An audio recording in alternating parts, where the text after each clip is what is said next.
கல்லூரி மாணவர்கள் பங்கேற்கும் தமிழக முதல்வர் கோப்பைக்கான சிலம்பம், செஸ் மற்றும் கேரம் போட்டிகள் கோவை இந்துஸ்தான் கலை அறிவியல் கல்லூரியில் 2 நாட்கள் நடக்கிறது. சிலம்பம் போட்டியில் பங்கேற்க 700 மாணவ மாணவிகள் இணையதளத்தில் பதிவு செய்தனர். மாணவர்களுக்கான தொடுமுறை போட்டியில் 4 பிரிவுகளாக சிலம்பம் போட்டி நடக்கிறது. மாணவியர் பிரிவிலும் 4 பிரிவுகளில் சிலம்பம் போட்டி நடக்கிறது.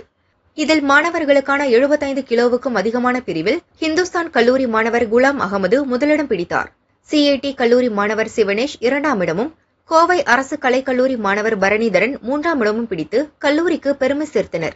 அதேபோல் மாணவியருக்கான 72 கிலோவுக்கும் அதிகமான பிரிவில் PSGR கிருஷ்ணம்மாள் கல்லூரி மாணவி மோதிகா முதலிடம் பிடித்தார்.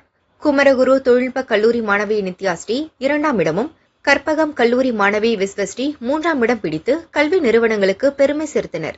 இரு பாலரும் கம்பானது உடலில் படாமல் தடுப்பு முறையை கையாண்டு வெற்றிக்கு போராடினர்.